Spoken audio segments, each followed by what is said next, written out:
Hey YouTube, West Texas Prepper. I'm going to bring you a garden update on the garden. We're finally getting ready to start planting. Today is May 5th.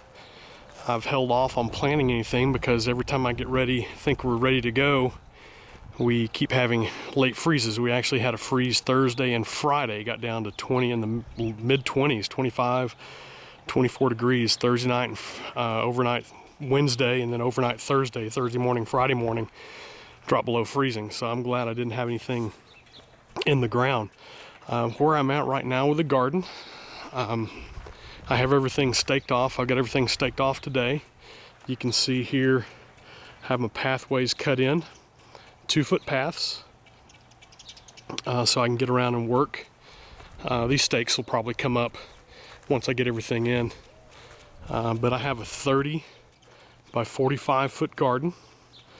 What I'm going to do in these big patches here, we're going to do cantaloupe, pumpkin, and watermelon in these bigger areas, since those are some larger fruits.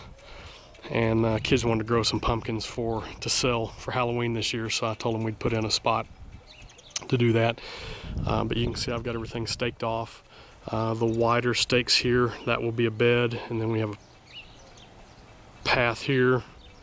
It's hard to do in the camera. And then we've got another bed, path, and bed. So I have 6 more beds that I've got to cut in today.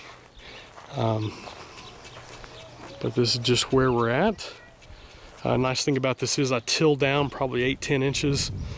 Then once I get that dirt out of the paths thrown into the garden areas, that helps build those up a little bit. And so I know some of the things I need to plant, they need to have good deep soil, so we'll be able to do that. But the reason why I put my paths in, so we can get in the garden and work and don't have to trample on everything. We can haul, get hoses in. I'll probably leave some stakes down here in the corner, or do something here, so I can get the water hoses in to water. I'm not going to use the impact sprinklers anymore because it'll knock those hills down. But so today I've got a path to finish cutting in there. Down in this corner we're going to do corn. Everybody I've told that I'm planting corn have told me not to plant corn, so we're going to give it a try and see if it does okay. And then I have a path here to cut and a path here to get cut in. We'll throw the dirt over to either side. And then I have another path down here and one in here to cut, and then this long one down in between. So that's where we're at today. I'm going to get those cut in. It'll take me about 20 minutes to do that, and then we'll be ready to go. I'll start prepping the beds a little bit more, getting it raked out, probably putting some furrows in today, and going from there.